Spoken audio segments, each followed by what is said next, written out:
এই আফগানিস্তান, এই দেশটার আসলে বিষয়টা কি, 2 দিন অন্তর অন্তর খালি ভূমিকম্প হয়, লোকজন মারা পড়ে, ঘরবাড়ি ভেঙে পড়ে। এটা তো আমার ঠিক বোধগম্য না, যেখানে নাকি আল্লাহর একমাত্র সত্য ধর্ম ইসলামের একেবারে সহি সুন্নতি যে বাস্তবায়ন, সেটা তো যে তালেবানরা করছে। তো তালেবানরা যেহেতু একেবারে খাঁটি ইসলাম এখানে একেবারে বাস্তবে রাষ্ট্রে এবং সমাজে তারা প্রতিষ্ঠা করেছে, তো তাই যদি হয় তাহলে এখানে আল্লাহর রহমত বর্ষণ হওয়ার কথা না, কিন্তু ঘটনা তো উল্টো। কোথায় রহমত বর্ষিত হবে তা না, বারবার খালি গজব নাজিল হচ্ছে। এটার যে কী রহস্য, এটা তো আমি ভেদ করতে অক্ষম, এবং আমি আসলে বুঝতেই পারছি না যে এরকম কেন বারবার হবে। এই কিছুদিন অন্তর অন্তর খালি এই ভূমিকম্প, এই তাও আবার কোথায়, এই আফগানিস্তানে শত শত লোক মারা যাচ্ছে, এবং তারা নিশ্চয়ই খাঁটি সহি সুন্নতি মুসলমান। তবে এর একটা অন্যরকম ব্যাখ্যা হতে পারে। যেমন এই যে সহিহ হাদিসে নবী বলেছেন যে শুধুমাত্র আল্লাহর রাস্তায় বেরোয় ওই যে যুদ্ধ জিহাদ করলে এবং তাতে যদি মারা যায়, তারাই যে শুধুমাত্র শহীদ হয়ে সোজা বেহেশতে গিয়ে 72 হুরের সাথে লীলা করবে, বিষয়টা হলে এরকম না। এরা ছাড়াও আরও কিন্তু শহীদ আছে, এবং নবী এই জন্য বলছেন যারা মাটি চাপা পড়ে মারা যাবে, যারা পানিতে ডুবে মারা যাবে, যারা আগুনে পুড়ে মারা যাবে, যারা মহামারীতে মারা যাবে, যারা দুর্ভিক্ষে মারা যাবে, তারাও কিন্তু শহীদ। বেশ কয়েকটা হাদিস আছে, নিশ্চয়ই এখন আপনাদেরকে রেফারেন্স দেওয়া লাগবে না, এগুলো আপনারা শুনতে শুনতে একেবারে নিশ্চয়ই হাফেজ হয়ে গেছেন অন্তত এই বিষয়ে, নাকি? তো তাহলে ঘর চাপা পড়ে যদি মারা যায় তাহলে শহীদ। তো এখন এই যে ভূমিকম্প, আল্লাহ হয়তো চাচ্ছে ঠিক আছে, এরা তো ইসলাম একেবারে কায়েম করে ফেললো, তাহলে এদের তো এখন ওই বেহেশত একেবারে ইয়ে হয়ে গেছে, গ্যারান্টেড হয়ে গেছে, তাই না?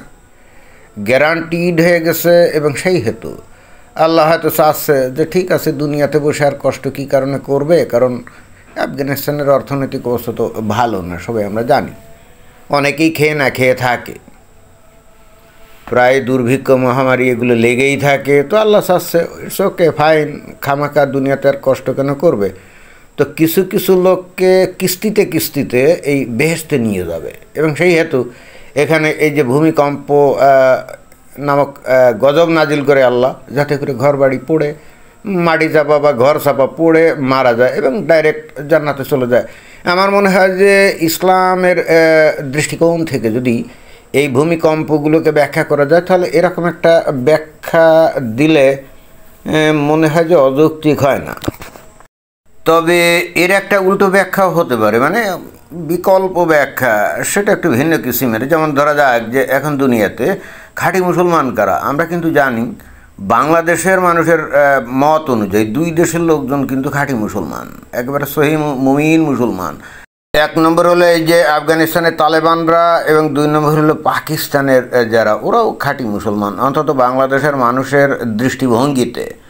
তো এই হেতু যেটা আমরা দেখলাম যে এই যে হক না হক, এই যে আফগানিস্তানের মধ্য থেকে ওই যে টিটিপি, তেহরিকে তালেবান, তারা এই তালেবানদের সমর্থন নিয়ে ওই যে প্রায় পাকিস্তানে কিন্তু নানা রকম আত্মঘাতী হামলা, এটা ওটা নানা কিছু করে, যেটাকে পাকিস্তান বলে যে সন্ত্রাসী হামলা।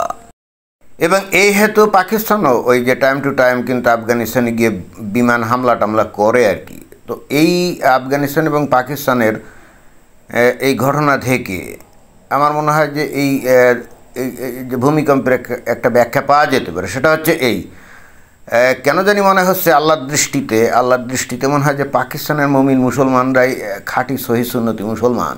কারণ পৃথিবীতে এখন বর্তমান সবচাইতে ইসলাম জানেওয়ালা এবং ধর্মোন্মাদ মুসলমান জনগোষ্ঠী হচ্ছে বাংলাদেশে, তাই না? অর্থাৎ বাংলাদেশের মানুষ যাদের পক্ষে থাকবে এবং যাদের ভালোবাসবে, আদর করবে, সম্মান করবে, ধরে নিতে হবে তাদের চাইতে খাঁটি সহি মুমিন মুসলমান এই জগতে আর নাই। এখন আমরা তো সবাই জানি এই বর্তমানে অন্তর্বর্তীকালীন সরকারের অধীনে বাংলাদেশ পাকিস্তানের সাথে দরম মহরম করছে, খাতির করছে।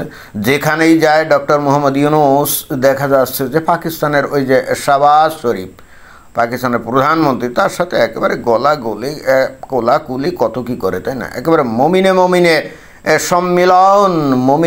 সম্মিলন।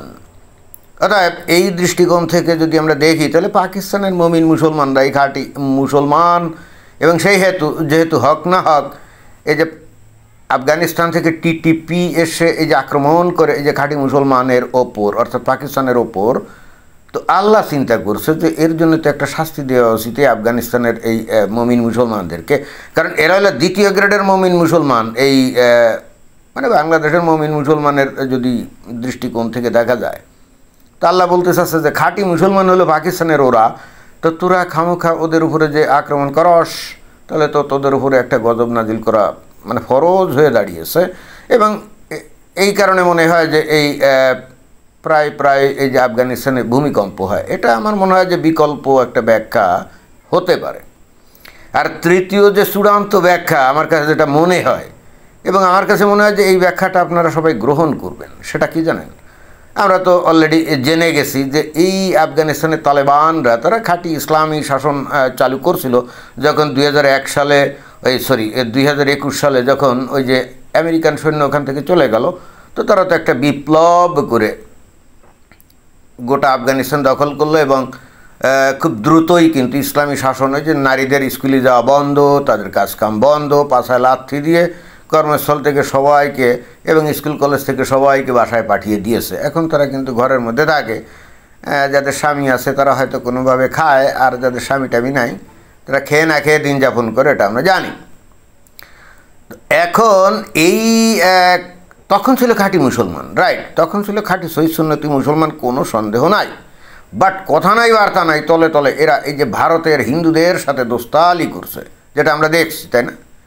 এখন আল্লাহ বলছে ওই যে সূরা মায়েদার 51 নম্বর আয়াত আল্লাহ বলছে না, হে মুমিনগণ, তোমরা মুমিনদেরকে ছেড়ে ইহুদি নাসারা কাফেরদের সাথে দোস্তালি করো না, যদি করো তাহলে তোমরা কিন্তু ইহুদি নাসারা কাফেরদের পক্ষভুক্ত হয়ে যাবে।